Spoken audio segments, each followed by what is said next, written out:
Do you want to comment?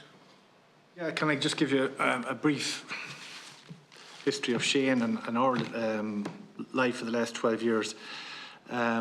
Shane suffered a severe acquired brain injury 12 years ago when he was attacked on his way home after a night out. He was brought to UHG, subsequently into Beaumont, spent 6 weeks there in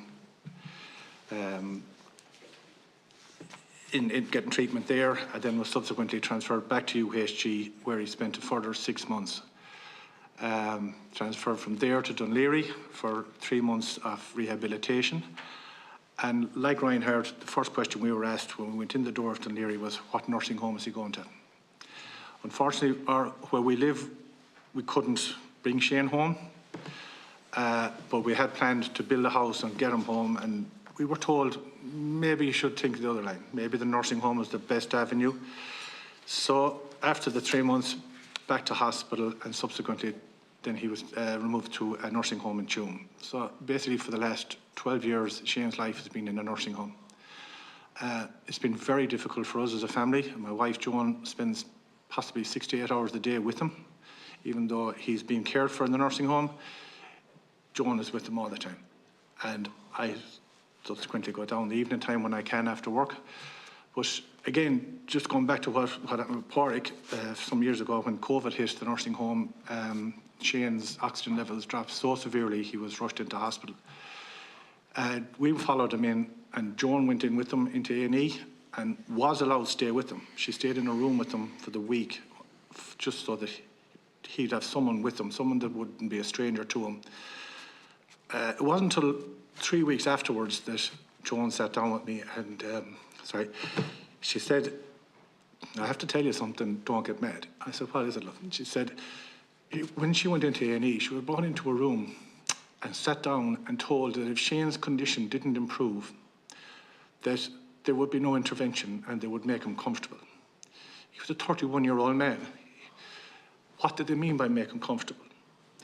So I wouldn't leave it at that. So I got in contact with the hospital. I made a complaint and I got a letter back, have it here. So basically it was the HSC's directive that with Shane's pre-existing condition, which was a brain injury, nothing else wrong with him physically, that they would let him die if things didn't improve. Thankfully they did, and Shane is still with us, and it's hard to go into a nursing home to see him. Like Deputy Ellis said, you know, it's no place for 30-year-olds, it's no place for 18-year-olds. But Shane has been there since he was 22, 23. The care is okay, it's basic care, but we have to pay for our own therapists to come in, our own rehab, our own physiotherapists, occupational therapists, music therapists. Anyone we get in, we have to pay for. We're lucky that we set up a charitable trust 10 or 12 years ago, and we were able to fund it from those funds.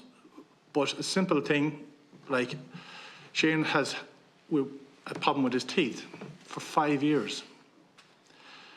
It's only next week we're getting him we have to bring him to Dublin here into the dental clinic. We have to hire a private ambulance to get him there for an assessment. If you had a pin in your tooth 5 years ago, you'd get it seen to. Anyone would get it seen to within a week. It's 5 years, and we're not even guaranteed when Shane will actually get treated. So our life is like that. Reinhard contacted me that 5, 6, 7 years ago now, and we met and we discussed on sale, and it's a fantastic organisation. Unfortunately, Shane hasn't been able to get to Dublin yet, but in the meantime, I have tried to, and I've successfully found a unit in Tuam that will be used as a satellite centre for on sale. It's a HSE run. It's just newly opened, and I've been in contact with the staff there about 2 months ago, and they're delighted to facilitate us. But again, it's all about getting staff and people to work with us. Shane needs this. We bring him out as much as we can. We make life as normal as we can for him. But until people, you know, the government and everyone comes and looks and sees what is needed, Shane is a functioning adult. He has two fantastic nephews. He has a sister. He's a family unit around him. We go in to him every day and we play his music, we play whatever we need, and he responds at times. Now, he has minimal consciousness, so he's on the severe end of it, but other than that, to us, he's still our son. And no one has the right to say to us that he shouldn't be here with us.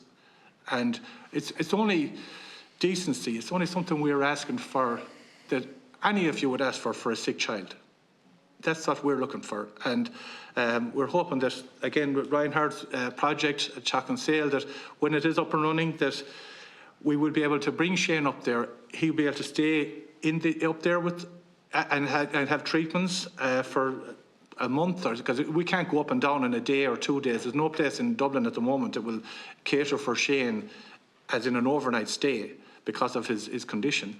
But with Chalk and Sale and with that future, which I think it's unbelievable, and I congratulate Reinhardt again on what he's done and has achieved so far, that we can get people from all over the country to go up and find this other way out. Like Shane's 3 months in Dunleary was a very basic 3 months. They did very little for him other than what they had to do and sent us home. We don't have a consultant. There's no one in charge of Shane's medical issues at the moment. It's all up to my wife, Joan, as regards if Shane is feeling off form, what is it? She has to guess. She's at a stage now where she knows that, you know, what it might be. And if he has to go to hospital, he has to go into A&E, and he has to lie in a trolley or lie in a bed. He's 6'4", bed is usually too short for him. So we have to go through all this. My wife, Joan, spends all the time, stays in hospital with them, sits in a chair with them, because he has to go through so much tests and that, and then after a week, they'll send him home with an antibiotic. Or, send him back to the nursing home with an antibiotic or something to, you know. But that's our life, and it's very difficult, and it's a very short synopsis of 12 years of what we've been through. But there is light at the end of the tunnel, and this is it. Chalk and Sale and the satellite centres, which can be developed right across the country, with a bit of help and a bit of money, of course, is needed. And like Reinhard said, it's about securing the finance for next year, not to be worrying about it and thinking, are we running out of funds to keep what we have in place when we're coming into October and November? We need it to be there and maybe have a bit extra, maybe for the Christmas party at the end of the year. You know, they were not always panicking about finance, which I'm self-employed myself, and I know, you know, business is tough, but it's nice to know that you have enough there to get you through the year and that your family will be looked after. Thank you very much.